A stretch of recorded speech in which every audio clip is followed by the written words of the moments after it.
Hey folks, before the video starts, I want to say big thank you for the feedback you gave me in the last video. Again, I will be short and say, as every other video, to leave a like and hit the subscribe button. Also, don't forget to comment down below, helping me to give proof to YouTube that all of you who follow this channel so far are real people who watch my videos. Thank you, and I hope you enjoy. I was contacted by a dark web investigator about a serial killer known as the Puppeteer. He claims the killer targets people watching his videos. Okay, so before I get into this, let me just say, I know how this sounds. Trust me, I wouldn't believe it either. But I swear, this actually happened to me. I've been debating whether or not to share this for weeks, but I feel like I have to. If not for me, then maybe for someone else. Just hear me out. It all started a couple of months ago. I'm a pretty average guy, 26, work a boring IT job, live alone, spend way too much time on YouTube and Reddit. You know, the usual. One night, I was in a rabbit hole of weird side of the internet videos. You know the type. Videos with grainy footage, bizarre audio glitches, conspiracy theories, stuff that's creepy, but not too scary. Perfect for late night binging. I ended up on this channel called Digital Relics. It had like maybe 3,000 subscribers. The thumbnails were super cryptic. Dark images, no real titles, just weird strings of letters and numbers. I was intrigued. It felt like one of those ARGs, alternate reality games, and I'm a sucker for that kind of thing. The first video I clicked on was just weird. It was grainy footage of a room, like a basement or something.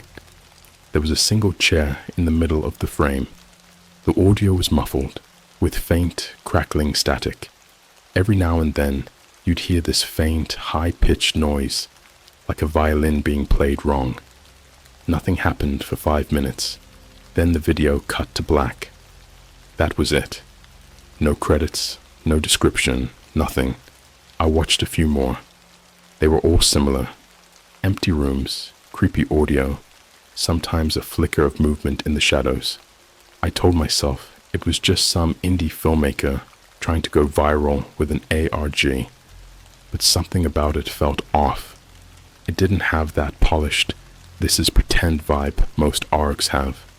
It felt raw, uncomfortably real.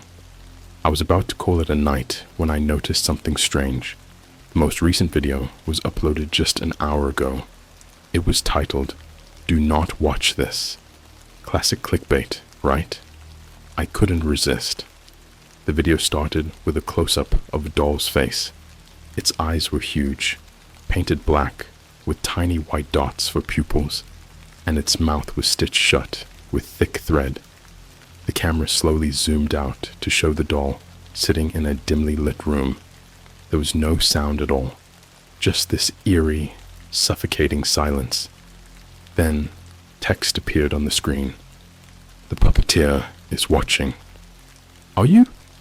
The screen flickered, and for a split second, I thought I saw something. It was a face, pale and distorted, staring directly at the camera. And then the video ended. At this point, I was thoroughly creeped out. I closed the tab and tried to shake it off as some artsy YouTube horror project. But that night, I couldn't sleep. Every time I closed my eyes, I saw that doll. Or worse, that face. The next day, I went to work like usual, trying to convince myself I was being stupid. But around lunchtime, I got an email. It was from someone named Agent J. The subject line said, "You're in danger." At first, I thought it was spam, but then I opened it. The email was short and to the point. "Do not watch any more videos from the channel Digital Relics. You have been targeted. This is not a joke. I will explain everything soon. There was no signature, no contact information, just those 3 sentences. I stared at the screen for a solid minute, my heart racing. Was this some elaborate prank? Maybe a follow-up to the Creepy channel? I decided to ignore it. If someone was trying to freak me out, I wasn't going to give them the satisfaction. But that night, something happened that I couldn't explain. I was sitting on my couch, scrolling through Reddit, when my screen froze. Like, completely locked up. At first, I thought my laptop was just glitching. It's pretty old. But then the screen went black. A second later, white text appeared. You shouldn't have watched. My stomach dropped. I tried to close the laptop, but the message stayed on the screen. Then, without warning, my webcam light turned on. I never used my webcam. I didn't even think it worked anymore. But there it was, glowing bright green, staring back at me. The text on the screen changed. He's watching you now. I panicked and slammed the laptop shut. My heart was pounding out of my chest. I told myself it was just some hacker messing with me. But deep down, I knew it was more than that. Something about this felt personal. Like whoever or whatever was doing this wasn't just trolling. They were targeting me. I barely slept that night. Every creak of my apartment, every flicker of light from the street outside made me jump. By morning, I had convinced myself it was over. Maybe my laptop just had malware or something. I'd wipe it clean, and that'd be the end of it. But when I checked my phone, there was another email from Agent J. This time, it wasn't a warning. It was a file. And the file name made my blood run cold. puppeteerlog.mp4. I didn't open the file. Not at first. I mean, what would you do if you got a random video titled something like that? I sat there staring at my phone for what felt like hours, my brain spinning. Was this a prank? Maybe the same people behind Digital Relics had hacked me and were trying to freak me out. But why? I'm not anyone special. Just another guy wasting time on the internet. I put my phone down and told myself to let it go. No way I was going to play their game. But that nagging curiosity, that same itch that made me click on their creepy videos in the first place, wouldn't let me drop it. After an hour of pacing around my apartment, I finally caved. I downloaded the file. Before I hit play, I realized something weird. The file was huge, way bigger than a normal video clip should have been. Like, we're talking gigabytes. My phone almost froze, trying to process it. When it finally loaded, the screen went black for about 10 seconds. Then the video started. It was footage of a room I didn't recognize. It looked like a basement or a storage space. Concrete walls, dim lighting, shelves stacked with what looked like old boxes and random junk. The camera was shaking slightly, like whoever was holding it was trying to stay perfectly still, but couldn't. There was no sound at all. Then I saw the doll. It was sitting in a wooden chair in the center of the room. The same doll from the "Do Not Watch This" video. The black eyes, the stitched mouth, the cracked, pale skin. But now, the doll wasn't just sitting there. Its head was tilted slightly to one side, as if it was listening. I almost dropped my phone when I saw what happened next. The doll's head twitched, just a tiny jerky movement, like a glitch in a video game. Then its arm moved, slowly, deliberately, until it was pointing directly at the camera. The screen went black for a moment, and when it came back, there was text over the image of the doll. The words were in jagged white letters, and they burned into my mind. Rule 1, do not turn off this video. I froze. My thumb hovered over the home button, but I couldn't press it. Something about the words felt wrong, like they weren't just rules for the video, but rules for me, for my life. The video kept playing. The camera slowly panned around the room, and I realized something horrifying. There were more dolls. They were scattered throughout the shelves and tucked into the corners, all with the same black eyes and stitched mouths. Some were missing limbs. Some looked burned, their faces warped and melted, and every single one of them was staring at the camera. The text appeared again. Rule 2, do not speak while watching. I swallowed hard. My throat was dry, but I hadn't even realized I'd been holding my breath. The camera kept moving, slowly, shakily, until it reached a large wooden door at the far end of the room. It was the kind of door you'd see in an old house, paint peeling, a rusty handle, scratches across the bottom like something had been clawing at it. The camera lingered there for a moment before the text returned. Rule 3, do not look behind you. I felt my whole body tense. I was alone in my apartment, and the only light was coming from my phone screen. But after reading that, I had the overwhelming urge to check behind me. It's like when someone tells you not to think of a pink elephant, and that's all you can think about. I forced myself to stay still. I wasn't about to fall for this obvious scare tactic. But then, I heard something.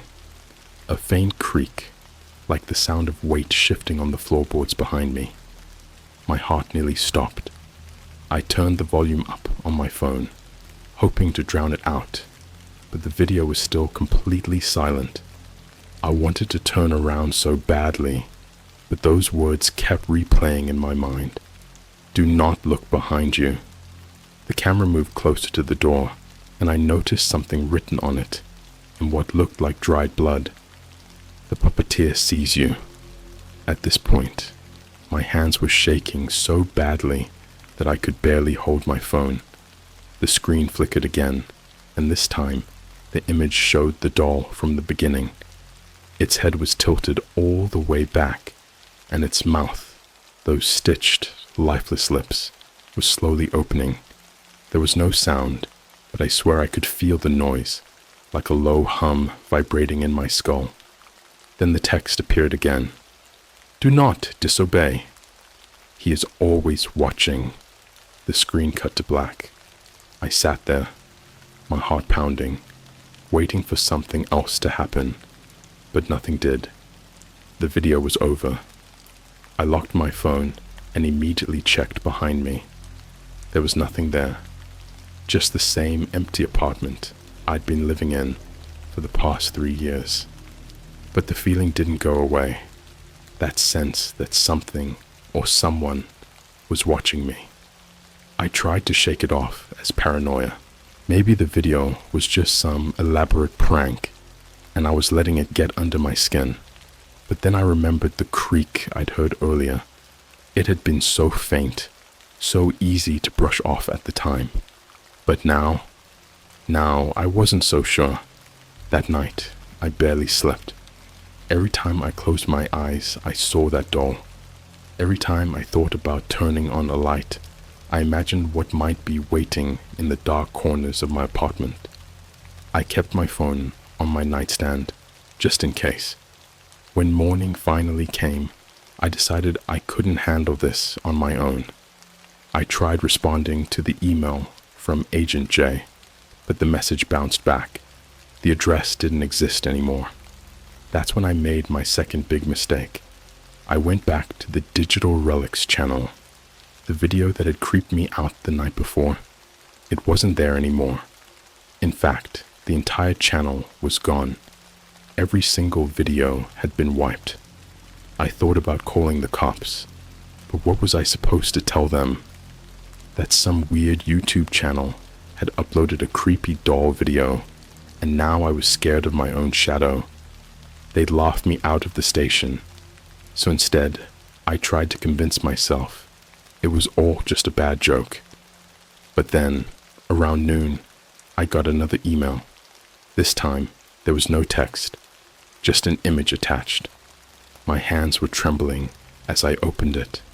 The photo was of my apartment, taken from the window, and in the bottom corner of the frame, barely visible in the shadows, was the doll. Its head was tilted to the side, and its black, empty eyes seemed to be staring straight at me. I didn't move for a long time after seeing the photo. I couldn't. It felt like if I stayed perfectly still, nothing worse could happen. My brain kept trying to make sense of it. How could someone have taken that picture? My apartment was on the 3rd floor. The windows were locked. There were no ledges or fire escapes outside. And the doll couldn't be real. Could it? I kept staring at the photo, zooming in, looking for any clue that might explain it. Maybe it was a bad prank, photoshopped, maybe a reflection from a toy left outside. But no matter how hard I tried, I couldn't explain away the one detail that made my stomach drop. The angle. The photo wasn't taken from outside the building. It was taken from inside, as if someone or something had been standing right outside my window. I locked my phone, tossed it on the couch, and started pacing. My mind raced through every possibility. Someone must have broken in. Maybe they planted the doll, took the picture, and left. That made sense, right? It had to. But when I checked the locks on my windows and my front door, everything was secure. No signs of forced entry, no footprints, no smudges on the glass. Nothing. Still, I couldn't shake the feeling that I wasn't alone. My apartment felt different, colder, heavier, like the air itself was pressing down on me. Every creak of the floorboards, every gust of wind outside, made my heart race. That's when I remembered the rules. Do not speak while watching. Do not look behind you. Do not turn off the video. I had broken the first two, and now I had no idea what would happen next. Was this just a scare tactic? Some twisted game to freak out gullible people like me? Or was it something worse? I grabbed my laptop, planning to wipe the hard drive and reinstall everything. Maybe the video had been some kind of malware that let them hack my phone and send that picture. That would explain a lot. It didn't make it less terrifying, but at least it was an answer. When I opened the laptop, though, the screen wasn't showing my desktop. It was black, with a single line of text, in bright white letters. "We told you not to disobey." Before I could react, the screen flickered and changed. Now it was showing a live feed of my living room. My living room. From the corner of the room, near the ceiling, like a hidden camera had been placed there. My heart stopped. I whipped my head around, scanning the walls and ceiling for anything out of place. But I didn't see a camera. Nothing. Just my same old apartment. But the live feed was still there on the screen, perfectly capturing the angle of the room I was standing in. And then the camera moved. It was subtle, a tiny shift, like whoever was watching me was adjusting their position. I slammed the laptop shut, grabbed my phone, and bolted out the door. I didn't even bother putting on shoes. I just ran, down the hallway, down the stairs, out onto the street. I didn't stop until I was halfway down the block, panting, my heart hammering in my chest. I felt like a crazy person standing there barefoot on the sidewalk. People were walking past, giving me weird looks, but I didn't care. For the first time in my life, I felt like I was in actual danger. Not the vague, imaginary kind of danger you feel after watching a horror movie, but real danger, like someone was hunting me. After a few minutes, I managed to calm down enough to think. I needed a plan. Going back to my apartment was out of the question, at least for now. I didn't trust my phone, and I sure as hell didn't trust my laptop. I needed help. But who could I call? The cops wouldn't believe me. My friends would think I'd lost it. And Agent J, whoever the hell that was, wasn't an option anymore. That's when my phone buzzed in my pocket. I nearly dropped it. My hands were shaking so badly. When I finally worked up the nerve to check it, I saw a new message. It wasn't from a number I recognized, just a random string of digits that didn't even look like a real phone number. The message was short. "You're running out of time." Attached to the message was a video. Against every instinct in my body, I opened it. The video showed a dark room, illuminated by a single flickering light bulb. The camera panned slowly across the space, and my stomach dropped when I realized what I was looking at. It was my apartment, my living room, the furniture, the rug, the bookshelves. Everything was mine. But something was wrong. The doll was sitting in my chair. Its head was tilted forward, its black eyes staring straight into the camera.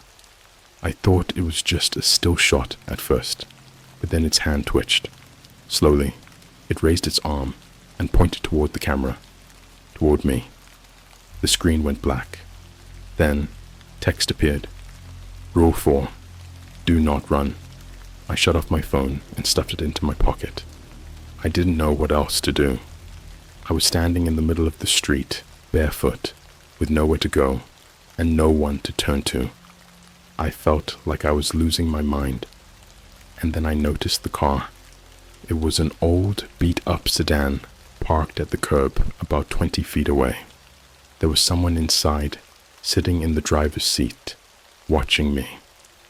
At first, I thought it was just some random person waiting for a friend or something. But the longer I stood there, the more I realized they weren't just looking at me. They were staring, not moving, not blinking. The driver's window rolled down, and a man leaned out. He was wearing a baseball cap pulled low over his face, but I could still make out his eyes. They looked wrong, like he hadn't slept in weeks. His skin was pale and waxy, and his lips were cracked and bleeding. He motioned for me to come closer. I shook my head and backed away. That's when he spoke. "You need to listen," he said, his voice hoarse and raspy. "If you don't follow the rules, he'll come for you." I froze. "Who are you?" I managed to stammer. The man shook his head. "Doesn't matter. Just listen to me. Go back inside. Stay there. Do not leave your apartment." I couldn't believe what I was hearing. "Why the hell would I do that?" I asked, my voice shaking. "There's someone, or something, in there. They're watching me." The man's face twisted into a grimace. "If you think you're safe out here, you're wrong. He's already watching. Always watching. The rules are the only thing keeping you alive." Before I could respond, he rolled up the window and drove off, leaving me standing there, utterly speechless. I didn't go back to my apartment. I couldn't.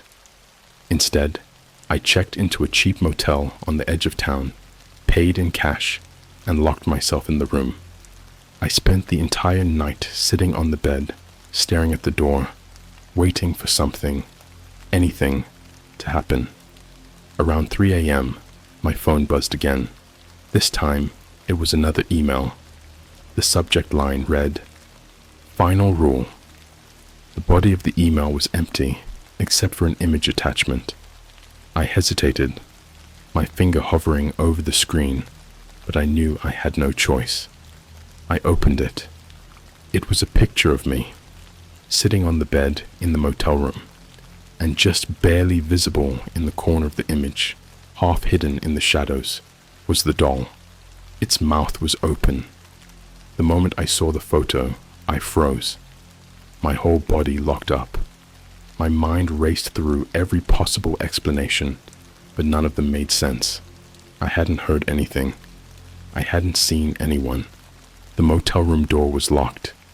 I'd even shoved a chair under the handle, just in case. There was no way anyone could have gotten inside without me knowing. But that picture didn't lie. It wasn't just the fact that it showed me sitting on the bed, in the exact position I was in. It wasn't even the doll lurking in the corner, its black, soulless eyes locked on me. It was the timestamp. The photo had been taken 45 seconds earlier. I slammed my phone down on the bed and jumped to my feet. My pulse was pounding so hard I could feel it in my throat. Every instinct was screaming at me to run, to get the hell out of there. But then I remembered the man's words. The rules are the only thing keeping you alive. The rules. What was the final rule? The email hadn't said, just the photo. Was the photo the rule? Was it trying to tell me something? My head was spinning, and I couldn't think straight. The only thing I knew for sure was that the doll was here, somewhere. I grabbed a coat hanger from the closet and held it like a weapon. I know how ridiculous that sounds, but I didn't care. It was the only thing I could find. I moved to the far corner of the room, where I could see both the bed and the door, and I waited. Minutes felt like hours. I stood there, gripping the hanger so tight my knuckles ached, staring at every shadow, every corner, waiting for something to move. But nothing happened. The room was silent, except for the low hum of the ancient heater. And then the scratching started. It was faint at first, so quiet I thought I was imagining it. A soft, repetitive sound, like nails dragging across wood. It was coming from under the bed. My heart sank. I didn't want to look. Every fiber of my being was telling me to stay where I was, to ignore it, to pretend I hadn't heard anything, but I knew I couldn't. With shaking hands, I crouched down and peered under the bed. Nothing. Just the bare, dusty floor and the wooden frame of the bed. No doll, no shadows, just empty space. The scratching stopped, but my relief was short-lived. As I straightened up, I caught a glimpse of movement in the bathroom mirror. Something was behind me. I spun around, but the room was empty.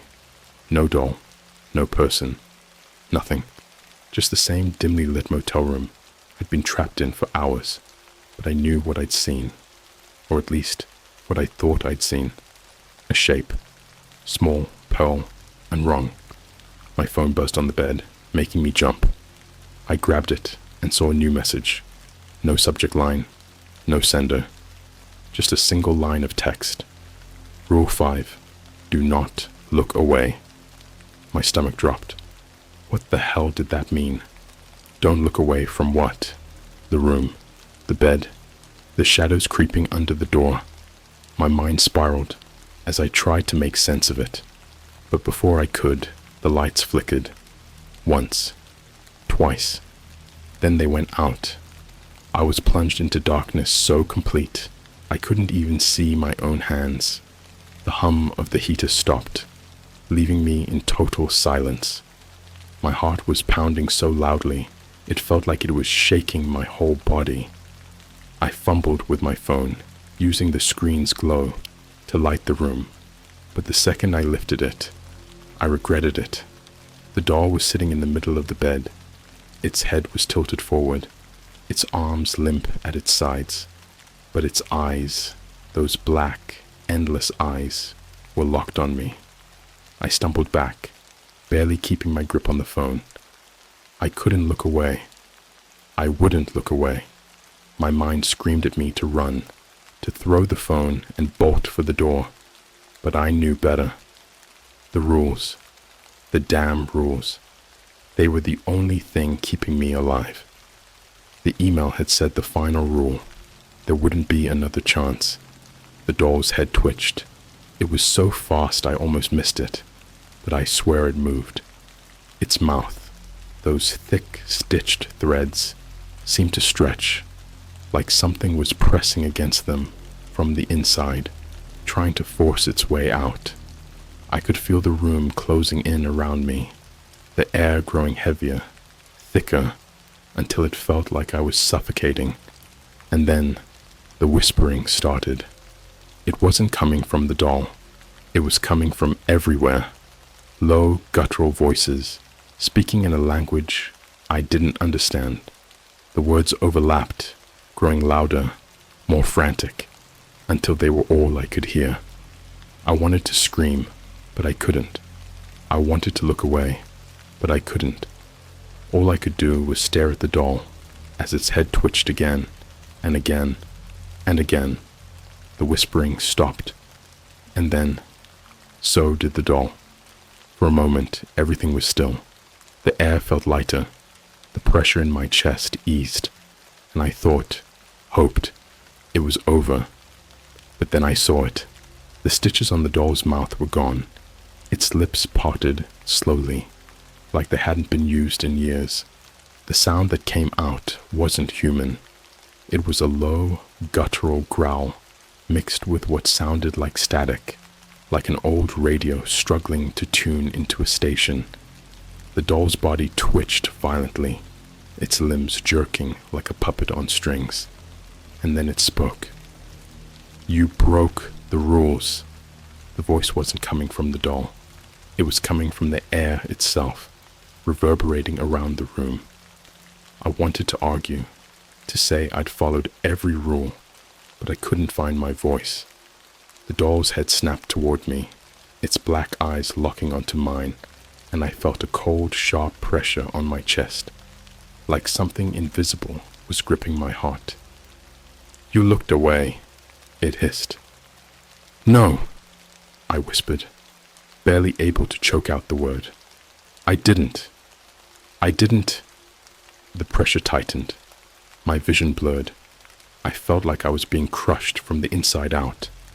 The last thing I saw before everything went black was the doll's mouth stretching into an impossibly wide grin. I don't know how long I was out. When I woke up, the room was empty. The doll was gone. My phone was lying next to me, the screen cracked but still functional. There were no new messages, no emails, no evidence of what had happened.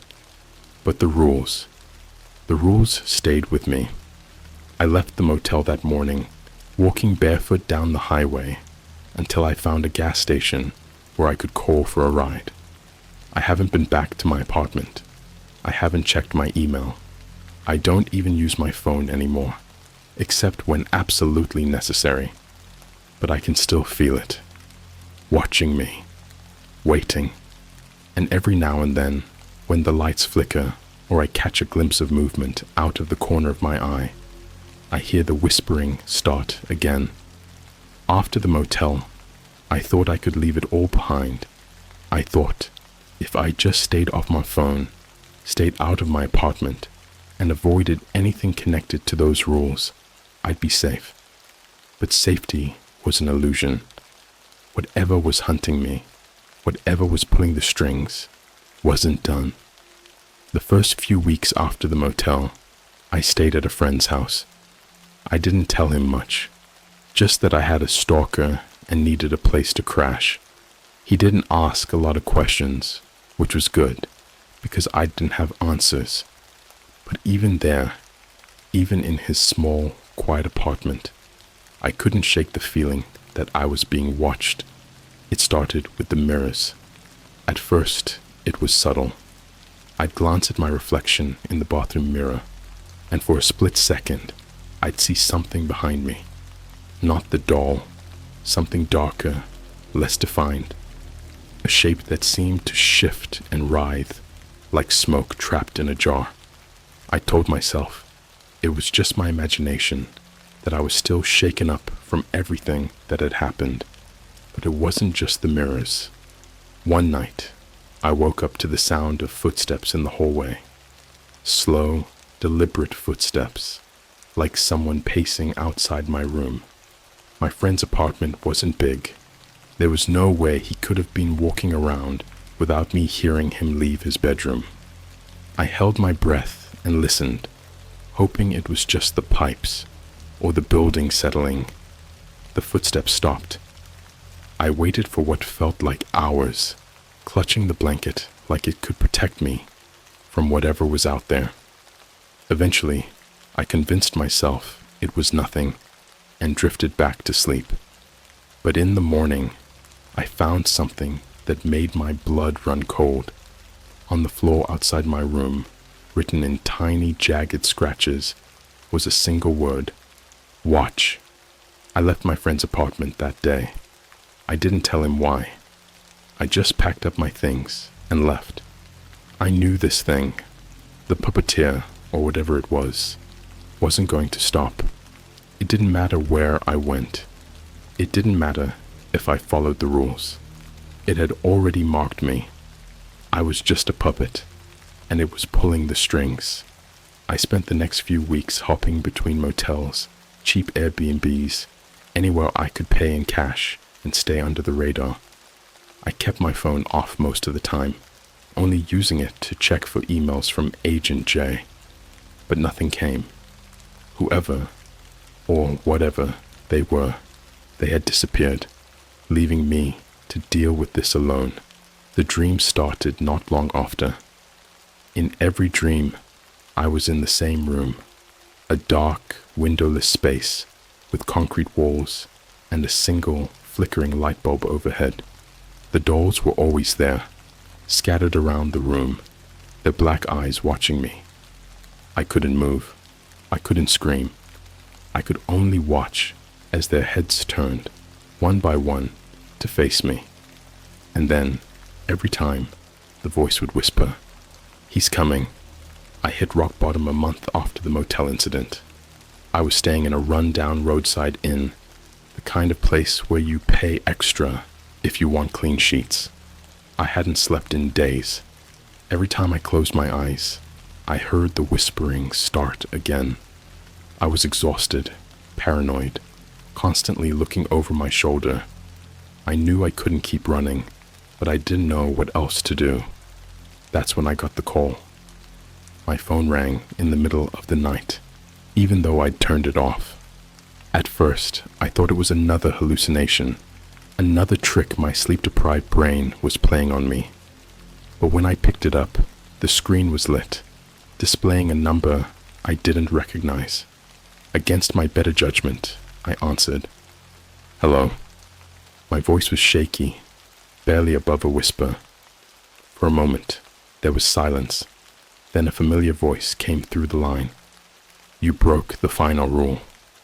It was the same voice I'd heard in the motel room, the same guttural, static-filled growl that didn't sound entirely human. My heart pounded in my chest, and I felt like I couldn't breathe. "Please," I whispered. "I don't know what you want from me." The voice didn't respond. Instead, I heard something in the background, a faint, rhythmic sound, like strings being pulled taut. I realized, with a sickening dread, that it was the sound of someone manipulating a puppet. The voice returned, colder and sharper than before. "You are not the first. You will not be the last." Before I could say anything else, the line went dead. I stared at the phone, my hands trembling. I didn't know what the voice meant, but I had the sinking feeling that I was about to find out. I didn't sleep that night. I sat on the edge of the bed, clutching my phone like it was a lifeline, waiting for whatever was going to happen next. Just before sunrise, I heard it, the sound of strings. It was faint at first, so soft I thought I was imagining it, but it grew louder, closer, until it felt like it was coming from inside the room. I turned on every light, but the sound didn't stop. It was everywhere, surrounding me, filling my ears, until I thought I was going to lose my mind. And then I saw it, the doll. It was sitting in the corner of the room, its head tilted, its black eyes locked on me. I hadn't seen it there before, but I knew it had been watching the whole time. Its mouth was open, but no sound came out. The strings above it moved on their own, pulling its limbs in slow, deliberate motions. I wanted to run, to scream, to do anything, but I couldn't move. I was frozen, completely paralyzed, as the doll slowly stood up. Its movements were jerky, unnatural, like it was being controlled by some unseen force. It took one step toward me, then another. The string stretched and groaned as it moved, and with every step, the whispering started again. He's here. The last thing I remember before everything went black was the doll, standing inches away from me, its black eyes boring into mine, its mouth opened wide, wider than should have been possible, and the whispering turned into a deafening roar. When I woke up, I was back in my apartment. Everything was exactly as I'd left it, like none of it had ever happened. My phone was on the coffee table, fully charged, with no missed calls or messages. The only sign that anything was wrong was the faint smell of burnt wood lingering in the air. I don't know how long I've been here. Time doesn't feel real anymore. I've tried to leave, but every time I open the door, I find myself right back in the living room. The windows don't open, the lights don't turn off, and the doll is always there, sitting in the corner, waiting, watching. I know now what the final rule really meant. It wasn't just about looking away from the doll. It was about looking away from him, the puppeteer, the one pulling the strings. And now that I've seen him, there's no escape. If you're reading this, please, don't try to find him. Don't watch the videos. Don't break the rules. Because once he sees you, once you're on his string, there's no going back. I found a dark web auction selling stolen government documents. One of the files contains the last known photo of my brother. I want to start this off by saying I know how dumb this is going to sound. You don't need to tell me. I've been kicking myself over it ever since. I don't even know why I'm posting this here. Maybe just to get it off my chest. Maybe to warn someone else before they make the same mistake. I don't know. But if you take anything away from this, just stay the hell off the deep web. So, a little backstory. My brother Kyle went missing about 5 years ago. He was 24 at the time, and it was one of those disappearances that just didn't make sense. No signs of struggle, no goodbye note, nothing suspicious in his personal life. One day, he left the house to go meet some friends, and he never came back. The police investigated, of course, but after the first few months, the leads dried up, and he just became another face on a missing poster. It destroyed my family. My mom especially. She's never been the same since. I spent years obsessing over every detail, reading every article, scouring forums for people who might have seen him. Eventually, I had to let it go, at least publicly, but privately, I never stopped looking.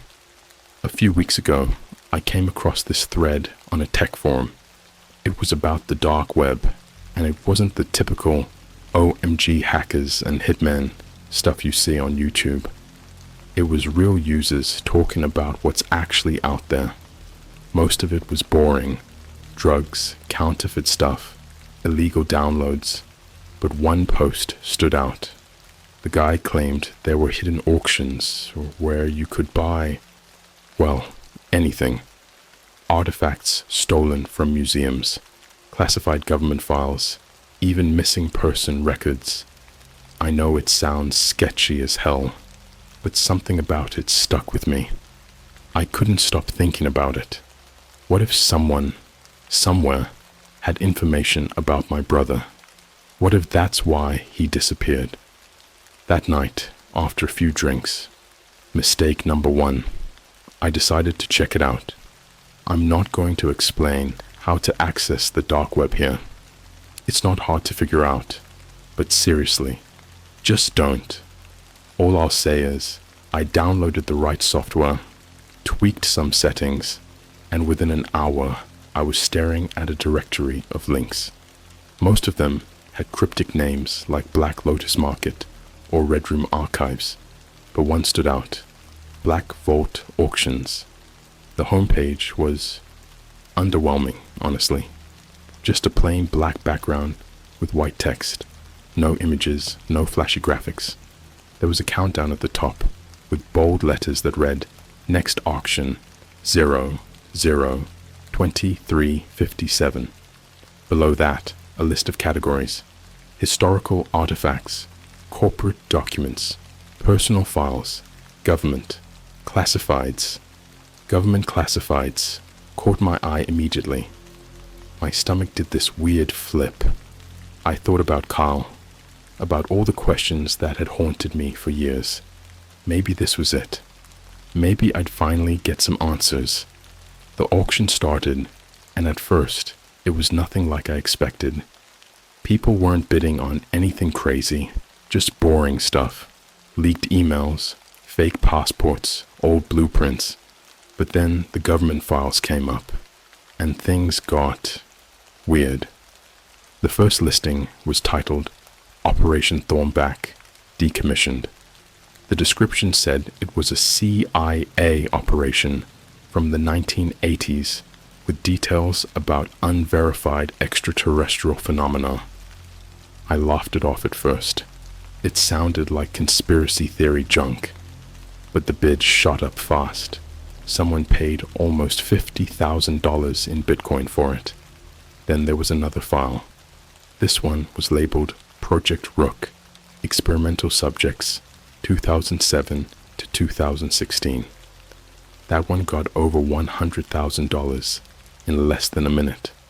I couldn't stop watching. The bids, the files, the sheer insanity of it. It was like watching a car crash. I wanted to look away, but I couldn't. And then I saw it. Lot 43, Unsanctioned Operative Records, 2005 to 2019. The description said it contained information on blacklisted individuals deemed threats to national security. Below that, it listed digital images, personal correspondence, and last known locations. I froze when I saw the sample image. It was pixelated, but I could make out a person standing in front of what looked like an abandoned gas station. The description didn't say much else, but the starting bid was $10,000.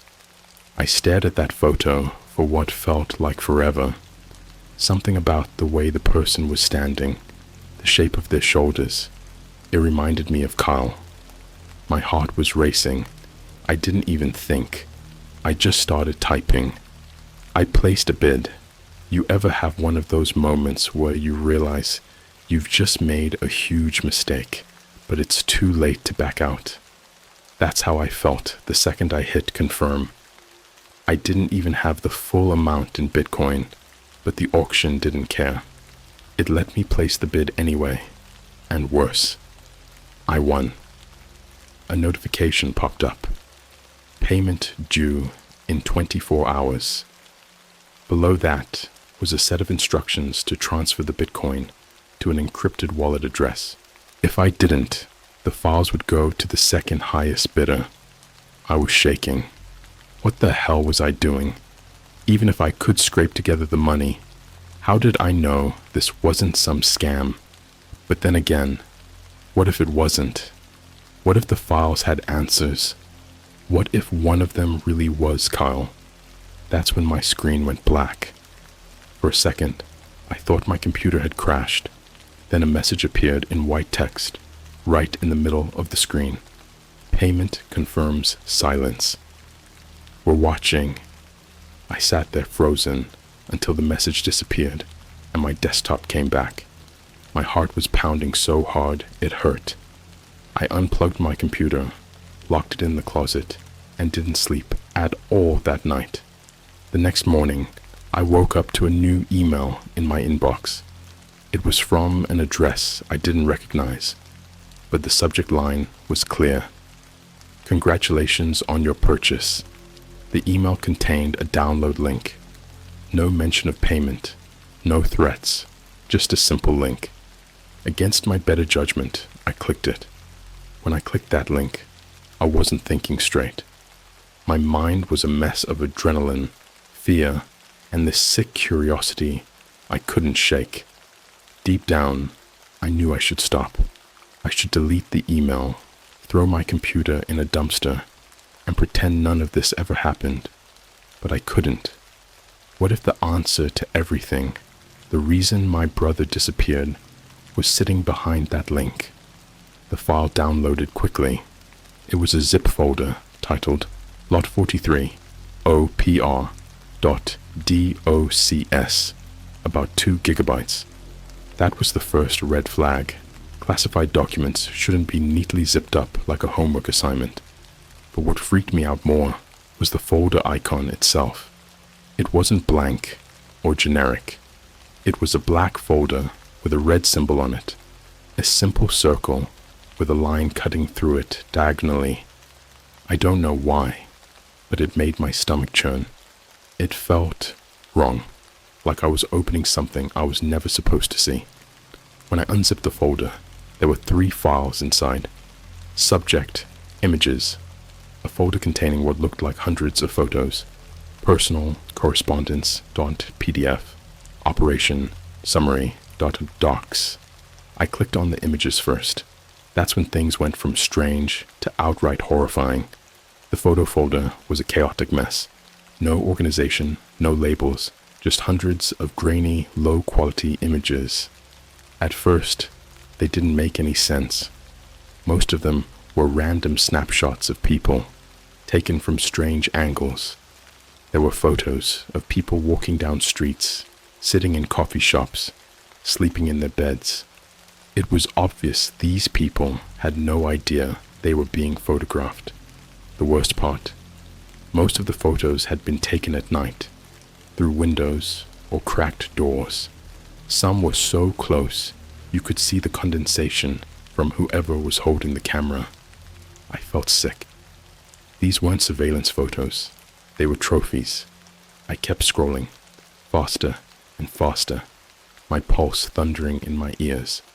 Most of the people were strangers, but then, halfway through the folder, I stopped cold.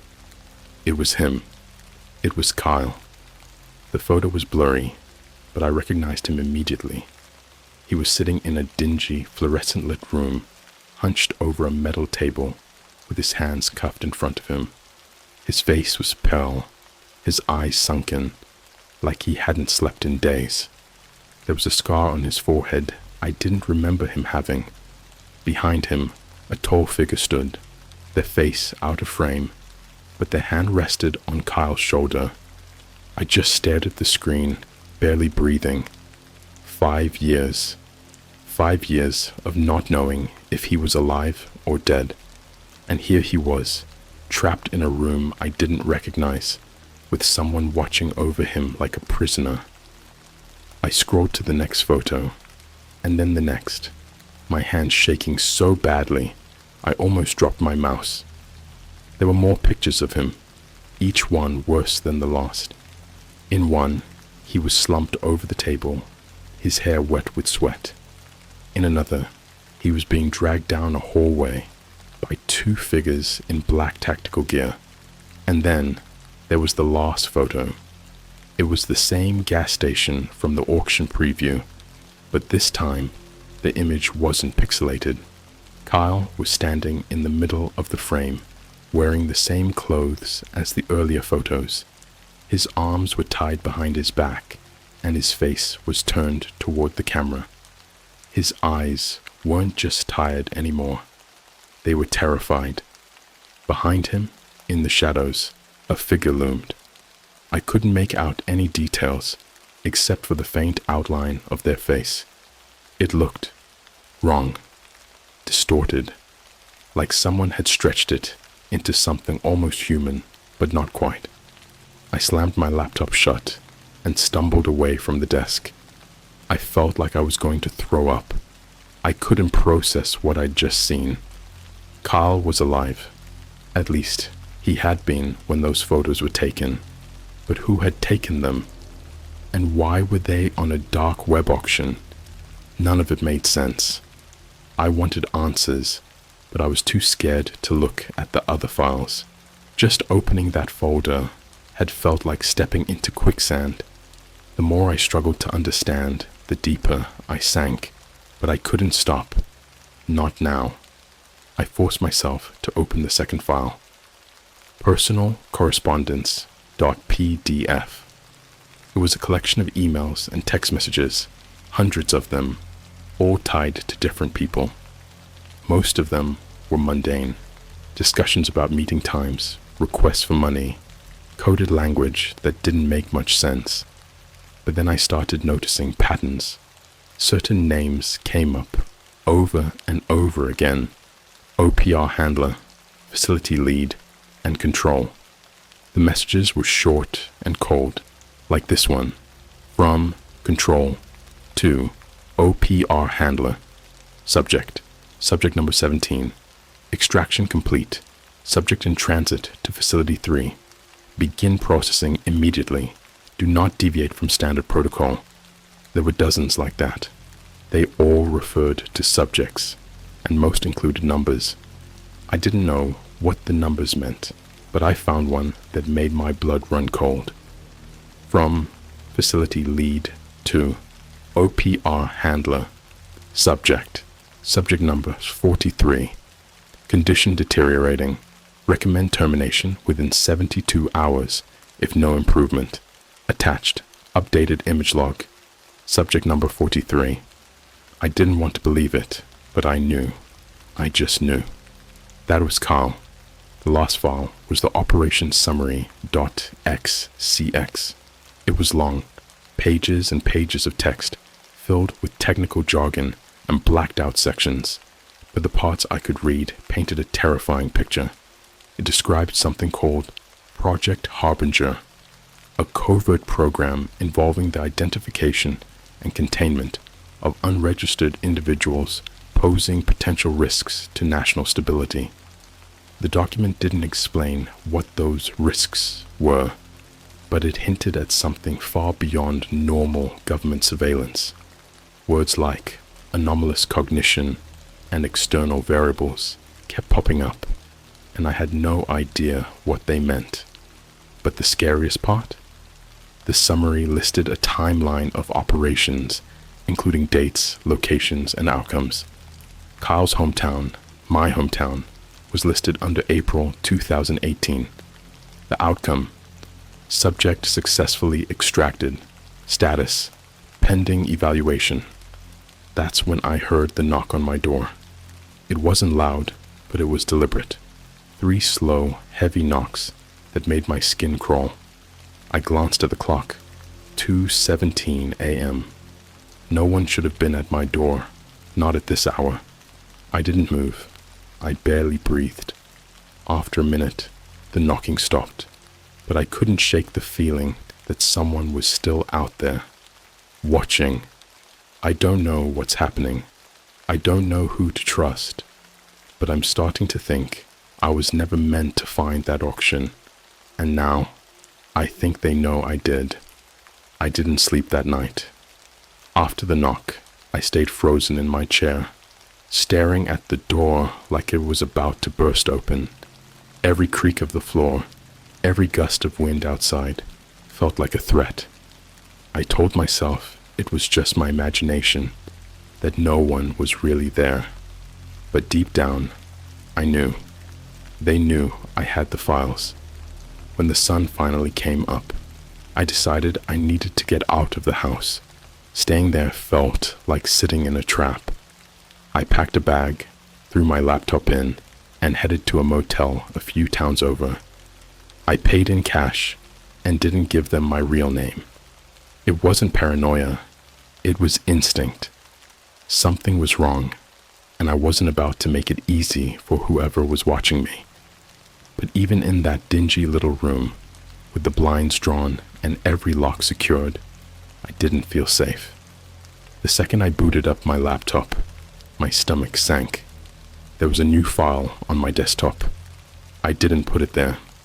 It was called look.closer.mp4. The title alone made my hands clammy. I didn't want to open it, but the alternative, ignoring it, pretending it wasn't there, felt worse. At least if I watched it, I'd know what I was dealing with. The video started with static, not that old school VHS kind, but digital static, like a corrupted file. After a few seconds, the screen cleared, and I realized it was security camera footage. The timestamp in the corner was from the night before, 2:17 a.m. My heart dropped. It was my front porch. I could see the outline of my door, the porch light casting a dim glow, and the shadow of someone standing just out of frame. Then the figure stepped forward. They were tall, dressed in all black, with a hood covering most of their face. Their posture was stiff, unnatural, like they were holding themselves back. Slowly, they raised a hand and knocked 3 times, just like I'd heard. But it wasn't the knocking that made my blood run cold. It was what happened after. The figure turned, just enough for the camera to catch the side of their face. Their features were blurry, distorted, like a bad rendering in a video game. But their eyes were completely black. Not just the pupils, the entire eye, like 2 voids where light went to die. They stood there for a moment, perfectly still, then walked out of frame. The video cut to static again, then ended. I slammed the laptop shut and stumbled back, breathing hard. My first thought was to delete the file, but something stopped me. The fact that it was there at all meant they had access to my computer, probably even my location. Deleting it wouldn't solve anything. But how? I'd been so careful. I wasn't some newbie messing around on the dark web for kicks. I'd used encryption, VPNs, everything. And yet, they'd found me. I felt like I was losing my grip on reality. For years, I'd been chasing Kyle's disappearance, like it was some kind of puzzle I could solve. But this wasn't a puzzle. This was something much bigger, something I didn't understand. And now I was tangled in it. I needed answers. I went back to the files, starting with the operation summary again. This time, I forced myself to read every line, no matter how much it made my head spin. The document kept referencing evaluation protocols and non-standard subjects, but the specifics were always redacted. Still, certain phrases jumped out. Environmental stress testing, psychological reconditioning, termination procedures, level 3. The more I read, the more it sounded like they weren't just watching these people. They were experimenting on them. But why? What made Kyle and the others subjects in the first place? Then I found something else. Buried near the end of the document was a single line that wasn't blacked out. Subject number 43 displayed signs of instability post-extraction. Relocation authorized under protocol Blackwing. That wasn't mentioned anywhere else in the file, but it sounded important, like a code word for something they didn't want anyone to know about. I decided to search for Blackwing on the regular web, even though I knew it was probably useless. To my surprise, I actually found something. It was an old forum thread from years ago, archived on a site I'd never heard of. The thread was short, just a few posts from anonymous users, but what they said made my skin crawl. The original post was simple. What is Blackwing? The replies were vague, but one stood out. It's not a what, it's a where. Facility in the desert, off the grid. Experimental operations. Don't ask more. facility in the desert. That's all it took for my mind to start spinning. Kyle had disappeared in April 2018, and the timeline in the document matched. Had they taken him to this place? Was he still there? I didn't want to think about it, but I couldn't stop myself. What kind of experiments were they running? Why was Kyle part of it? And what did instability mean? Had he tried to escape, fought back, or worse? As I sat there trying to piece it all together, I heard it again, the knocking. 3 slow, deliberate knocks. But this time, they weren't at my door. They were at the window. I froze. My motel room was on the 2nd floor. There shouldn't have been anyone at the window. Slowly, I turned my head, and for a split second, I thought I was imagining things. But no, someone was there. It was the figure from the video, standing perfectly still, their face inches from the glass. The hood obscured most of their features, but I could see their eyes, those black, empty eyes, staring straight at me. Then they tilted their head, like they were studying me. Slowly, they raised a hand and pressed it against the glass. It left a smudge, but it wasn't just a handprint. The glass seemed to ripple, like water, as if their touch wasn't entirely solid. I scrambled for my phone, but when I looked back, they were gone. No sound, no movement, just the faint smudge on the window. I don't know what's happening anymore. The files, the figures, the experiments. It's all connected, but I can't see the whole picture yet. All I know is I'm in way over my head, and I think Kyle was too. Whatever Blackwing is, it has answers, but getting them might cost me everything. For now, I'm leaving the motel. I don't know where I'll go, but I can't stay here. They found me once, and I'm not waiting around for them to do it again. I'll update as soon as I can, assuming I'm still here to do it. Leaving the motel wasn't easy. I was exhausted, mentally and physically, but I knew I couldn't stay. I packed up my things, stuffed my laptop into my bag, and slipped out just after sunset. The hallways were eerily quiet, but every shadow felt like it was moving. My skin prickled as I walked past the front desk and out into the cold night air. I didn't have a plan. My only thought was to keep moving, to stay unpredictable. I'd read enough about how people get tracked to know that staying in one place too long was suicide. But as I drove aimlessly through back roads and empty highways, it hit me. I wasn't just running from someone. I was running from something I didn't even understand. After about 2 hours, I pulled into a rest stop.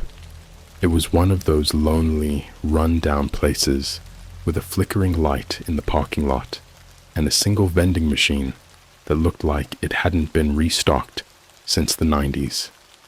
The air was still, unnervingly quiet. I sat in the car for a while, debating whether to go inside or just keep driving. That's when I noticed the car. It was parked a few spaces over, a black sedan with tinted windows. At first, I thought it was empty, but then I saw movement. Just the faintest shift, like someone leaning forward in the driver's seat. My pulse spiked. I told myself it was just paranoia, but my gut was screaming at me to leave. Before I could, my phone buzzed. I shouldn't have looked. I knew better than to let my guard down, but the buzz felt like an alarm in the silence. I reached for my phone, my hands trembling, and saw the notification. Unknown number. Are you ready to look closer? I stared at the screen, my mind racing. It couldn't be a coincidence. Whoever sent the message knew I was here. They were watching me. Slowly, I raised my head and glanced back at the sedan. The driver's door was open. I didn't think. I just slammed the car into reverse, tires screeching as I backed out of the parking lot. The sedan's headlights flared to life behind me, and within seconds, it was following me. My heart was pounding so hard, I thought it might stop. I floored the gas pedal, the car lurching forward as I swerved onto the highway. For a few minutes, it was a full-blown chase. The sedan stayed on my tail, its high beams blinding me in the rearview mirror. I didn't know where I was going. I just kept driving, taking random turns and hoping to lose them. Eventually, I spotted a narrow dirt road cutting through the trees and turned onto it, praying they wouldn't follow. The headlights disappeared. I drove for another mile before pulling over. My hands were shaking so badly I could barely keep the wheel steady. The dirt road was pitch black, surrounded by dense forest. I turned off the engine and sat in silence, listening for any sign of the sedan. Nothing. For a moment, I thought I'd lost them. Then I noticed the smell. It was faint at first, like burnt plastic or singed hair. I thought maybe it was the engine overheating, but when I leaned closer to the vents, the smell wasn't coming from the car. It was outside. That's when I saw it. In the rearview mirror, just beyond the red glow of my taillights, something moved. At first, it looked like a shadow, flickering in and out of the trees. But then it stepped closer, into the edge of the light, and I realized it wasn't a person. Its shape was wrong. Too tall, too thin. Its limbs were elongated, almost skeletal, and its head tilted at an unnatural angle, like it was struggling to balance. The longer I stared, the less human it looked. Its face was featureless, but its skin was pale and stretched tight, like it had been burned, and its eyes, if you could call them that, were just empty black pits. It started walking toward the car. I panicked. I turned the key in the ignition, but the engine wouldn't start. My hands fumbled with the gear shift as I tried to think of a way out, but every second felt like an eternity. The thing kept coming, its movements slow and deliberate, like it knew I wasn't going anywhere. Then the knocking started. It wasn't at the window or the door. It was coming from the roof. 3 slow, heavy knocks. I don't know how I did it, but I finally got the engine to turn over. The moment the car roared to life, I slammed on the gas. The tires spun in the dirt before catching, and the car lurched forward, throwing me back into my seat. I didn't look back. I didn't want to see if it was still following me. I drove until the dirt road gave way to asphalt, then until the forest opened up into farmland. The whole time, I kept expecting the sedan, or whatever that thing was, to appear in my mirrors. But nothing did. By the time I stopped again, the sky was starting to lighten. I pulled into another parking lot, this time behind an abandoned gas station, and sat there, shaking. I didn't know where I was. I didn't care. I just needed to breathe. That's when my phone buzzed again. Unknown number. You can't run forever. I threw the phone onto the passenger seat, my chest tight with fear and frustration. I couldn't do this anymore. Running wasn't going to solve anything. If they wanted me to look closer, fine, I'd look, but not the way they wanted me to. I grabbed my laptop and opened it, half expecting another file to pop up, but the desktop was normal, as if nothing had happened. I connected to a public Wi-Fi signal from the gas station next door and started digging into Blackwing again. This time, I wasn't just reading. I was following every lead, no matter how small or insane it seemed. After hours of searching, I found a name, Dr. Alan Royce. He was mentioned in an old research paper about cognitive experiments and behavioral modification, but the paper had been retracted. A few more searches revealed he'd disappeared years ago, but before he vanished, he'd been listed as the head researcher at a facility in Nevada, a facility called Blackwing. My heart raced as I pieced it together. Royce's name had come up in conspiracy forums too, usually tied to shadow projects involving illegal human experiments. But there were no concrete details, just rumors. The only thing I could confirm was that Blackwing was real, and it was connected to the government, and I had to find it. I don't know what I'll do when I get there, or if I'll even make it, but I can't stop now. Whatever they're hiding, it has to be connected to Carl. Maybe he's still alive. Maybe he's waiting for someone to come find him, or maybe I'm walking straight into a trap. Either way, I don't have a choice anymore. I'm going to Blackwing. If this is the last time I get to tell this story, at least someone will know what happened, because if they catch me, I'm not coming back. The road to Nevada felt endless. By the time I crossed into the state, I was running on gas station coffee and sheer adrenaline. I couldn't stop thinking about Kyle, what he might have gone through, what he might still be going through. Every photo I'd seen, every line of text in those files, replayed in my mind like a broken record. I didn't care how dangerous this was. If there was even a chance of finding him, I had to take it. Finding Blackwing wasn't easy. It wasn't on any maps, of course, and every online mention of it was vague at best. But thanks to those conspiracy forums, I had a rough idea of where to look.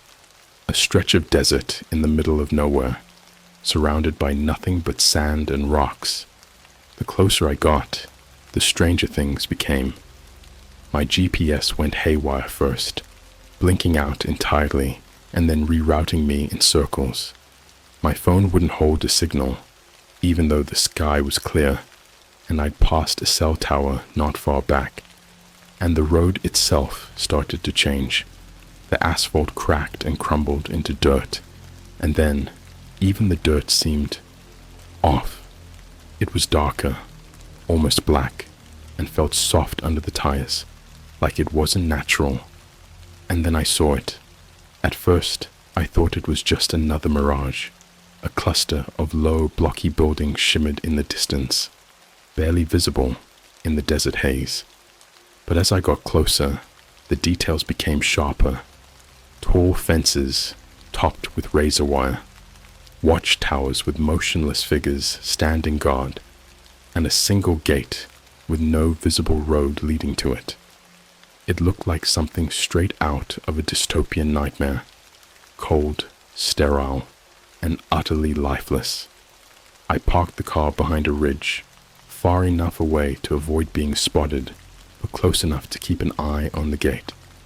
For hours I watched, waiting for some sign of movement, but nothing happened. The guards didn't patrol. No vehicles came or went. It was like the place was frozen in time. Finally, as the sun dipped below the horizon, I decided to make my move. Getting to the fence was easier than I expected. The guards didn't seem to notice me at all, even though I was sure they'd see me crawling through the dirt. When I reached the fence, I found a gap near the base, just big enough to squeeze through.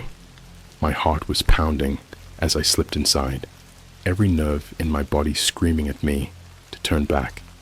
The air inside the perimeter was wrong. It felt heavy, like the atmosphere itself was thicker. There was a faint hum in the background, so low I could barely hear it, but it rattled in my chest like a second heartbeat. The buildings loomed in front of me, their windows dark, their walls blank and featureless. I headed for the largest building, a squat concrete structure with no visible markings. The door was unlocked. The interior was colder than I expected. The walls were bare, the floors polished to a mirror-like shine. Fluorescent lights buzzed overhead, casting harsh, sterile light on everything. There were no signs, no maps, nothing to indicate what the building was used for.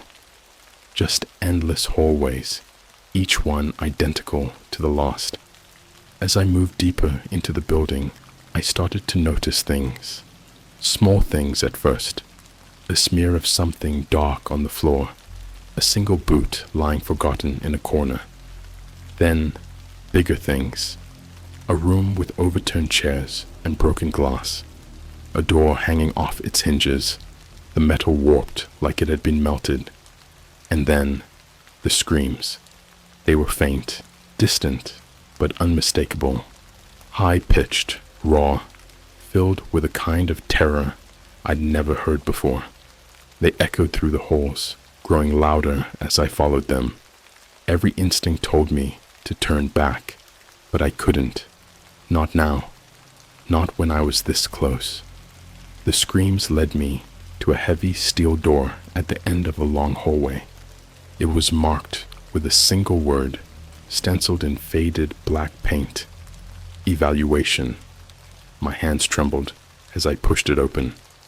The room on the other side was massive, almost cavernous, with rows of metal tables stretching into the distance. Most of them were empty, but a few were occupied.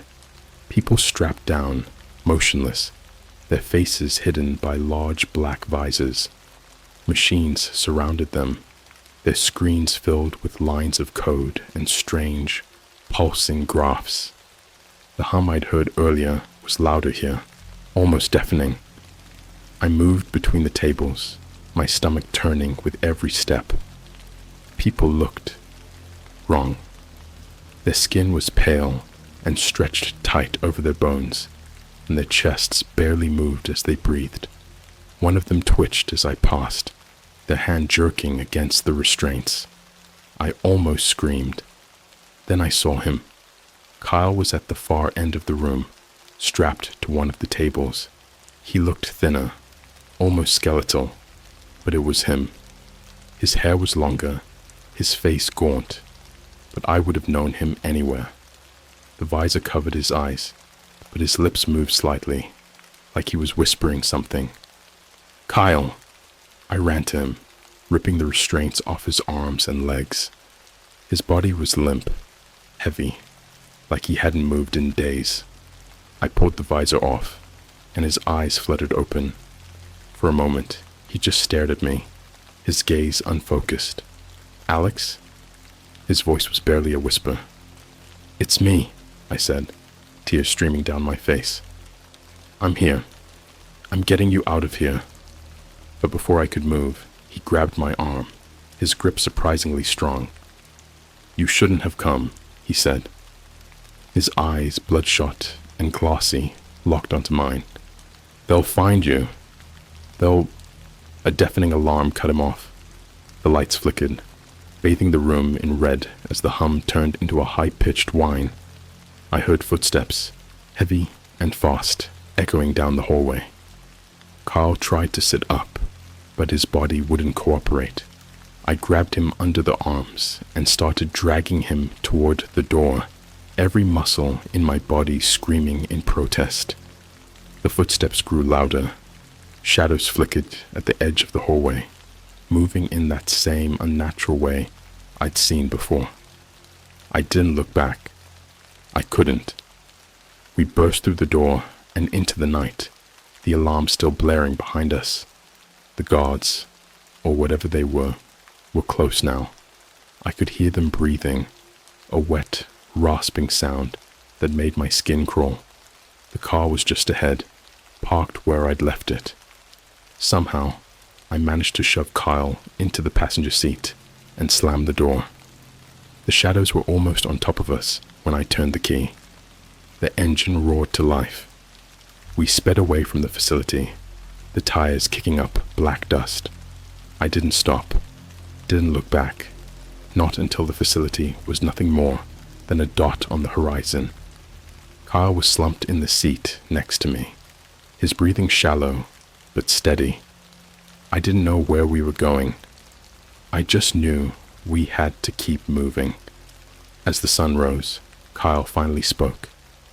"They're not going to stop," he said, his voice barely audible. "You have no idea what you've done." I glanced at him, but he was already drifting back into unconsciousness. His face was pale, his skin cold to the touch. I don't know what they did to him, or what they even are, but I know one thing. This isn't over. Not for me, not for Kyle, and not for whoever comes next. A dark web group is tracking missing hikers in Yosemite. Their latest post says, "The forest has them now." Hey Reddit, long-time lurker here. Finally decided to post because something's been gnawing at me for weeks now, and I don't know what else to do. This is the kind of thing that would usually stay in my head forever, but it's gotten to the point where I'm barely sleeping, and I'm paranoid just walking outside. I need to get this out, and maybe someone here will tell me I'm overreacting. I really hope I'm overreacting. So this all started about a month ago. I've always had a weird fascination with the deep web. Not the illegal stuff, let me be clear, but the strange forums and hidden communities that pop up there. It's like digital urban exploration, you know. I'd heard about everything from lost media archives to real conspiracy theory threads, and I wanted to see it for myself. I didn't think I'd stumble into something like this. I was using Tor and browsing some random .onion directories when I came across a forum called Lost Echoes. The name caught my attention because it sounded eerie, like one of those places where people post ghost stories or weird experiences. When I clicked on it though, it was way different from what I expected. The layout was basic, just a black background, white text, and threads with titles like "The Unseen Ones in the Woods" and "How to Read the Silence." Creepy, sure, but it looked like just another weird corner of the internet. Then I saw a thread pinned at the top. "The forest has them now. Yosemite Chronicles." The title felt so specific and ominous that I couldn't not click on it. The thread was full of posts from different usernames, each detailing hikers who'd gone missing in Yosemite National Park. At first, it looked like they were just tracking official news reports, missing persons cases, search and rescue updates, that sort of thing. But the further I scrolled, the weirder it got. These people weren't just talking about news stories. They were tracking hikers before they disappeared. There were blurry photos of people on trails, their faces circled in red, with captions like, "Seen near Glacier Point, July 12th, 2023. They won't make it past sunrise." Another post had a map of Yosemite, with red X's marked in areas where hikers had been found dead or were never found at all. But what really got me was the timestamps. Some of these posts were made hours, sometimes days, before the disappearances were reported. I should have backed out right then. I mean, everything about it screamed bad idea, but my curiosity got the better of me. I started digging deeper into the thread, trying to piece together what these people were doing. A lot of the posts were cryptic, like one user wrote, "The forest chooses. We only witness," and another said, "Once the sun sets, they belong to it." I figured it was just a bunch of role-playing weirdos, but the more I read, the more it felt coordinated, like they were tracking people in real time. And then I saw the video. It was embedded in a post by someone with the username Trail Watcher. The title was just, "They don't even know they're marked yet." My stomach turned before I even hit play. The video was shaky, like it was filmed on a phone, and it showed a group of 3 hikers walking down a trail. You couldn't see their faces clearly, but the camera zoomed in on a woman wearing a bright red jacket. The caption underneath read, "She's next." I froze. The date in the caption was 2 days before the post went up. The thread ended there. No updates, no context, nothing. I wanted to believe it was all some elaborate RG, alternate reality game, or a sick joke, but something about the tone of the posts, the details they included, it felt too real, too deliberate. I closed my laptop and told myself I'd never look at that site again, but of course, I couldn't help myself. The next day, I Googled missing hiker's Yosemite red jacket to see if anything came up.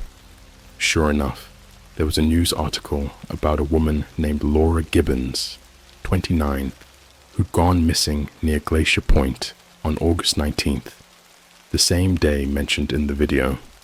Search and rescue teams had been looking for her since then, but they hadn't found anything. My stomach dropped. This couldn't be a coincidence. Someone on that forum knew she was going to disappear.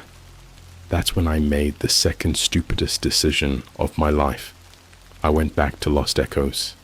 I didn't sleep much after finding that article about Laura Gibbons. It was like someone had dropped a weight in my chest, and I couldn't shake the feeling that I was in over my head. Still, I couldn't let it go. I told myself I'd just go back to the forum for a quick look, see if there was any follow-up on the thread about her, and then I'd walk away for good. Spoiler, that's not what happened. When I opened the Lost Echoes site again, the Yosemite thread was still pinned, but now there was a new post at the top by the same user, Trailwatcher. This one was titled, "The Forest Moves Again." My hands were shaking as I clicked on it. The post wasn't long, just a few sentences, but it made my stomach churn. She's gone now, as expected. The forest doesn't miss. New marks had been seen though. A family of 4 traveling through Tuolumne Meadows. A lone backpacker near El Capitan. Soon, they will belong to it too. Underneath that was a picture. A grainy black and white photo of a trail with faint silhouettes of what looked like a family in the distance. It was impossible to make out their faces, but the timestamp on the photo was from that morning. I couldn't wrap my head around it. Who were these people? How did they know so much about these hikers?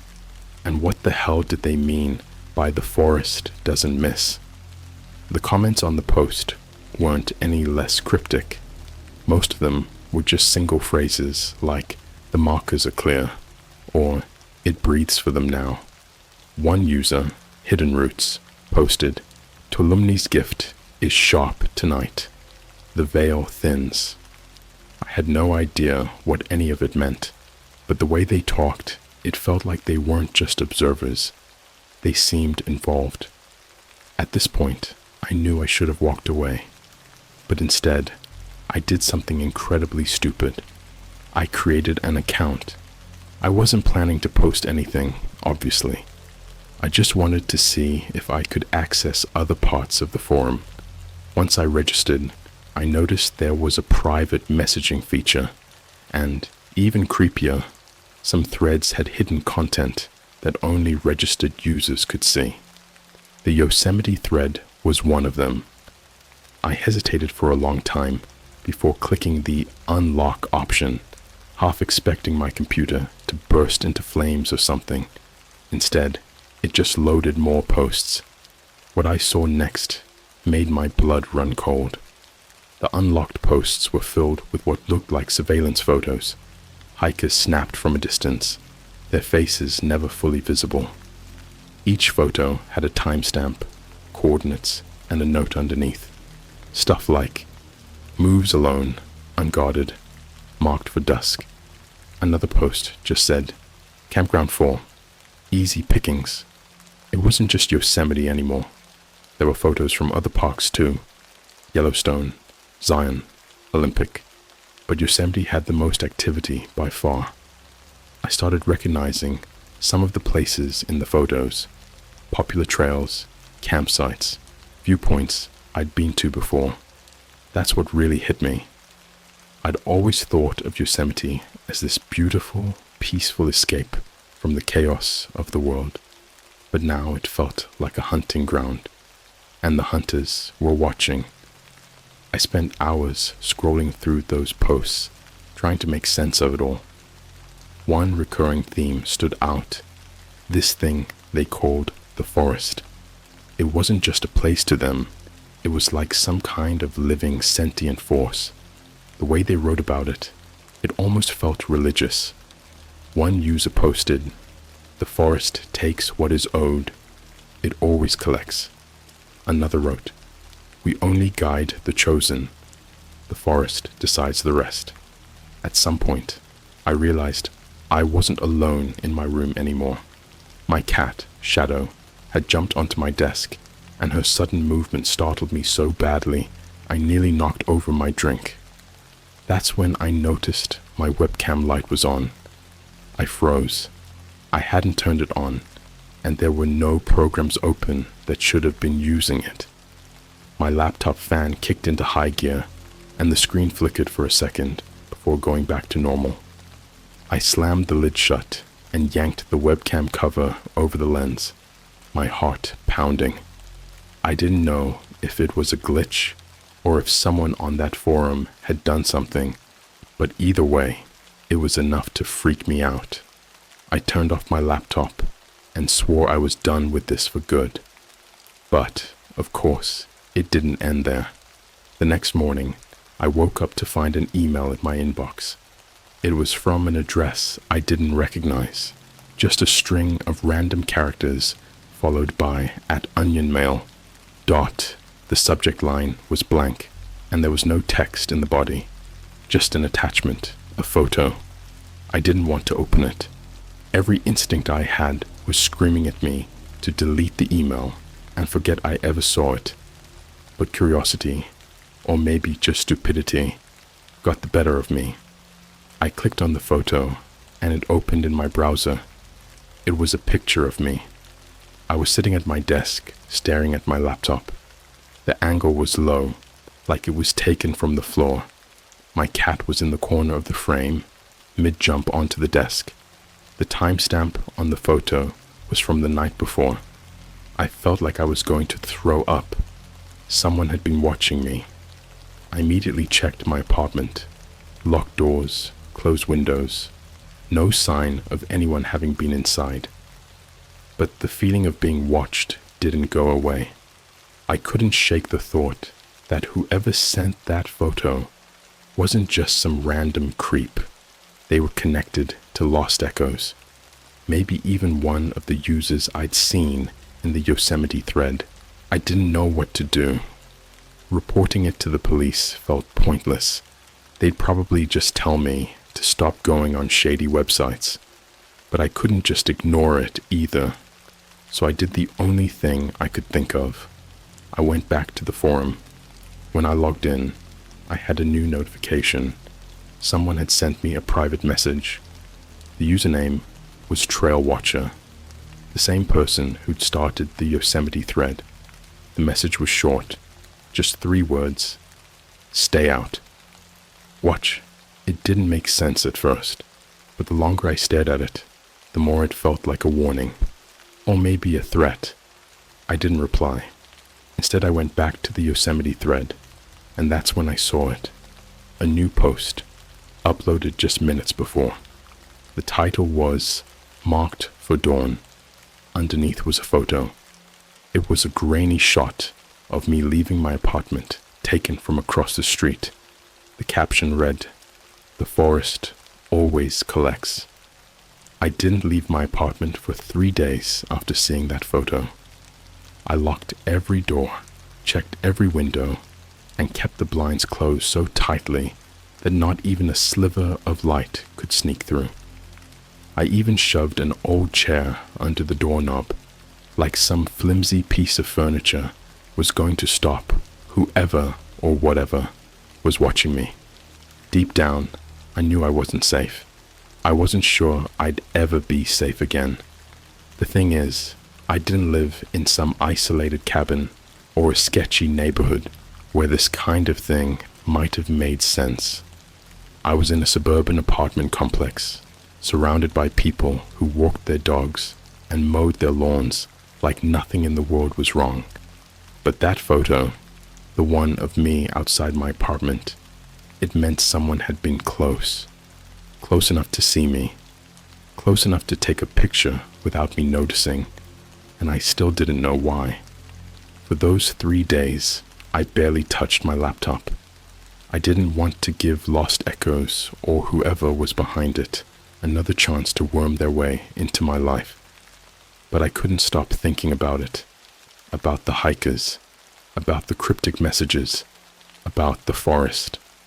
I needed answers, but the only place I could get them was the very place that had already dragged me into this nightmare.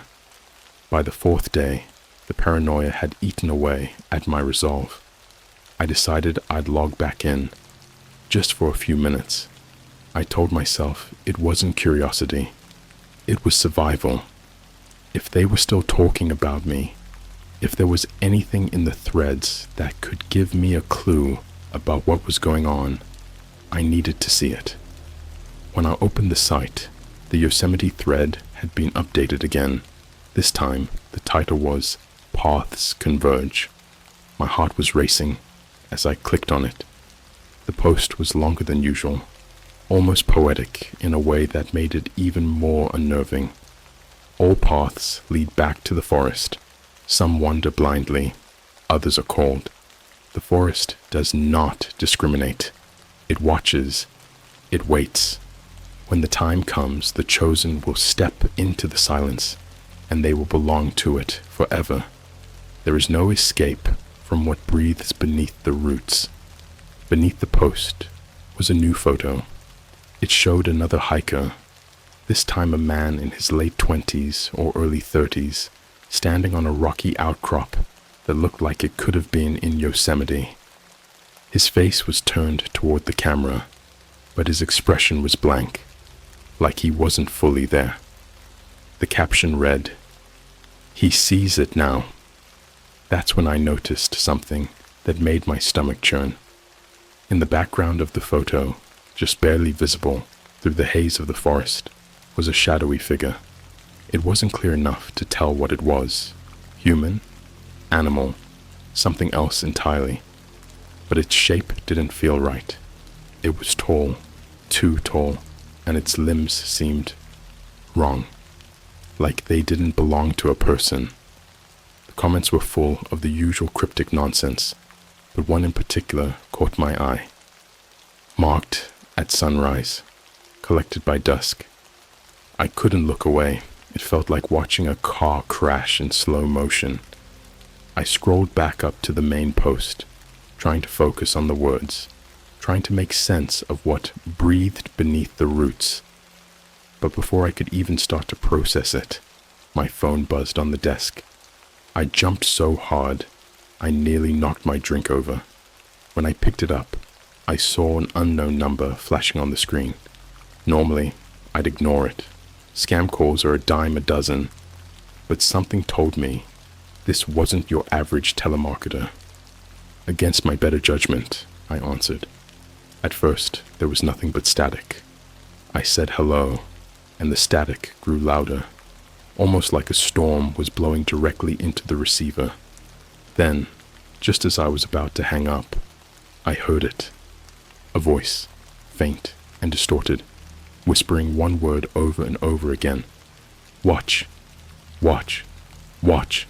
I slammed the phone down so fast, I nearly cracked the screen. My chest felt tight, like I couldn't catch my breath.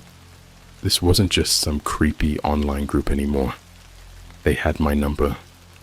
They were here. That night, I made another stupid decision. I left my apartment. I don't know what I was thinking. Maybe I just needed to prove to myself that I wasn't completely trapped. Or maybe I was hoping to draw whoever was watching me out into the open. Either way, I grabbed my jacket and stepped outside for the first time in days. It was quiet. Too quiet. The kind of silence that makes your ears ring like the world is holding its breath.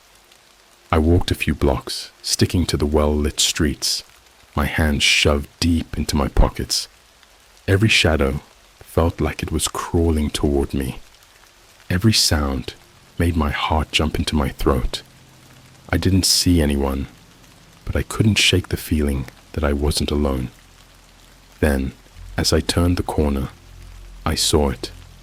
There was a car parked at the edge of the block, its headlights off. At first, it looked like any other car, but as I got closer, I realized there was someone sitting inside. They were just staring. Not at their phone, not at the street, at me. I couldn't make out their face, but their head turned to follow me as I walked past. I sped up, my heart pounding. I wanted to run, but I didn't want to give them the satisfaction of knowing how scared I was. When I reached the door of my building, I risked a glance back. The car was still there, its dark silhouette blending into the night. The next morning, I found another email waiting for me. This one had a subject line, "The forest has you now." I didn't want to open it, but I knew I had to. The attachment was another photo, and this time it was of me again, but not from my apartment. It was from the street. I was standing in front of my building, my face pale and my hands in my pockets. It was taken the night before, the exact moment I'd glanced back at the car. There was no caption. There didn't need to be. I was officially in too deep. Whoever or whatever was behind this wasn't going to let me go. And worse, I was starting to feel like they weren't just watching me anymore. They were guiding me. Every step I took, every decision I made, it felt like they were one step ahead, like they were leading me somewhere I wasn't sure I'd come back from. I didn't sleep. After that second email, I sat in the corner of my apartment with the lights on, every noise from the hallway sending a fresh wave of panic through me.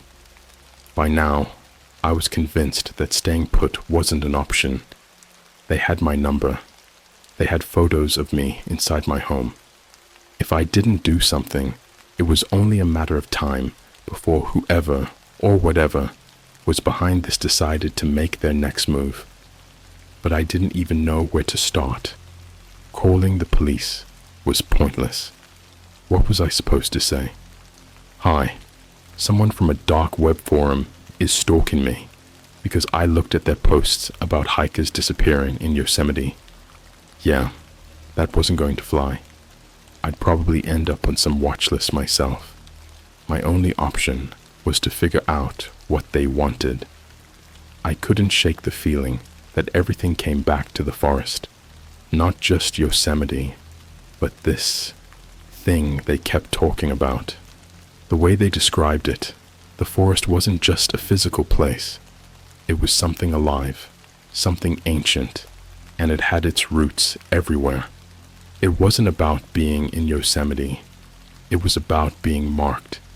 And if that was true, I was already caught in its grip. The next morning, I decided to leave. I packed a bag, threw my laptop in, and got in my car without a destination in mind. I didn't think driving would solve anything, but staying in one place felt like waiting to be hunted. I kept checking my mirrors as I pulled out of the parking lot, half expecting the same dark car from the other night to appear. But the street was empty. For hours, I drove aimlessly, trying to figure out my next move. The truth was, I couldn't think straight. Every time I closed my eyes, I saw that email. "The forest has you now." What did it mean? Why me? It wasn't until I stopped for gas in some no-name town that I noticed something strange. Tucked under my windshield wiper was a folded piece of paper. At first, I thought it was some kind of flyer or an ad, but when I opened it, my hand started to shake. It was a map. A crude, hand-drawn map of Yosemite National Park. Trails crisscross the page, and certain spots were marked with small red X's. At the bottom of the map, written in sharp, blocky letters, was a single phrase. It's time to see it. I should have known it. I should have crumpled it up and driven as far from Yosemite as I could. But something stopped me. Maybe it was curiosity. Maybe it was the fact that whoever left that map knew exactly where I was, which meant running wasn't going to make a difference. And maybe, and this is what really scared me, it was because part of me had to go. I reached Yosemite, the sun was starting to set. The golden light filtered through the trees, casting long, shadows around me. I hadn't been here in years, but the familiarity made it worse somehow. I used to love this place. Now it felt like a trap. I parked near one of the main trails and unfolded the map again. The closest red X was on a trail that led to an overlook. It wasn't far, maybe a mile or two, but the idea of going there alone made my skin crawl. Still, I couldn't shake the feeling that I didn't have a choice. The trail was quiet, eerily so. I didn't see a single other person, which was strange considering how popular this area usually was. The only sounds were the crunch of my boots on the dirt and the occasional rustle of leaves in the breeze. Every so often, I'd stop and look over my shoulder, convinced I was being followed. But there was never anyone there. After about 20 minutes, I reached the overlook. It was a small clearing with a breathtaking view of the valley below, but I barely noticed it. My eyes were drawn to something else, a small object lying in the dirt at the center of the clearing. It was a hiking boot. I picked it up, my hands trembling. The boot was caked in mud, the laces frayed, but it looked fairly new. I turned it over and my stomach dropped. On the inside of the tongue, written in faded marker, was a name, L. Gibbons, Laura Gibbons, the woman from the first thread. Before I could even process what I was holding, I heard something behind me, a sound like branches snapping underfoot. I spun around, clutching the boot like it was some kind of shield, but the clearing was empty. Then I saw it. In the shadows at the edge of the clearing, something was moving. At first, I thought it was a trick of the light, but as my eyes adjusted, I realized it was real. A figure, tall and impossibly thin, its limbs twisting at unnatural angles. Its face, or what should have been its face, was featureless, a blank expanse of pale stretched skin. It didn't move toward me. It didn't have to. Just seeing it was enough to send me stumbling backward, my chest tight with fear. I dropped the boot and ran, my legs barely working as I bolted back down the trail. When I reached my car, I threw myself inside and locked the doors, gasping for air. For a few minutes, I just sat there, staring at the darkening woods, half expecting that thing to emerge, but nothing happened. I wanted to drive away, to leave and never look back, but as I started the engine, my phone buzzed. Another email. The subject line read, "You've seen it now." I opened it, dreading what I'd find. The body of the email was empty, but there was an attachment, a video. My hands shook as I hit play. The footage was grainy, like it was shot on an old camera. It showed me, standing in the clearing, holding the boot. Then, the camera panned slowly to the shadows where I'd seen the figure. It was there, its twisted body moving ever so slightly, as if it were breathing. The video ended abruptly, and I realized something horrifying. The angle of the video, it was filmed from above, like a drone or something perched in the trees. Someone or something had been watching me the entire time, and now they knew I was here. I don't remember much about the drive out of Yosemite. It's a blur of sharp turns and towering trees, the headlights carving narrow paths through the darkness. I only know I didn't stop. Not for gas, not for food, not for anything, until I reached a dingy roadside motel hours away. My hands were still shaking when I fumbled for my wallet to check in. The clerk didn't ask questions. Maybe I looked like I'd seen a ghost. Once I got to the room, I bolted the door, pushed the dresser against it, and sat on the bed with my back against the wall. My phone was still in my pocket, and I couldn't bring myself to turn it off. As much as I didn't want to see another email, I was terrified of being completely in the dark. At some point, exhaustion overtook me. I don't even remember falling asleep, but I woke up to the sound of something tapping on the window. It was still pitch black outside. I checked the clock on the nightstand. 3:12 a.m. The tapping was soft at first, like the sound of tree branches brushing against the glass. But as I sat there, frozen in place, it grew louder, rhythmic, deliberate. I didn't want to look, but my eyes were drawn to the window anyway. The curtains were thin, barely blocking out the faint glow of the parking lot light. There was no wind, no movement outside, but the tapping continued. Then it stopped. I held my breath, my ears straining against the silence, and that's when I heard the voice, low, almost a whisper, but unmistakable. "Come see." It wasn't coming from the window. It was coming from the door. My entire body went cold. I grabbed my phone, debating whether to call someone, anyone, but when I unlocked it, there was another notification, one new email. The subject line was empty this time. The body of the message contained only one sentence. "The forest is here." Attached was a photo. I didn't want to open it, but my thumb moved on its own, like some invisible force was guiding me. The image loaded slowly, pixel by pixel, and when it finally appeared, I almost dropped the phone. It was a picture of my motel room, taken from the outside. The curtains were visible in the shot, as was the faint glow of the parking lot light behind them. But what sent my heart into my throat was the shadow. It was pressed against the glass, elongated and unnatural, like someone or something was standing just beyond the window, watching me.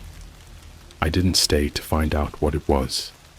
Grabbing my keys, I bolted out the back door of the room, leaving my bag and everything else behind. My car was parked at the far end of the lot, and the walk to it felt endless. Every step I took, I expected to hear the tapping again, or see that shadowy figure emerge from the darkness.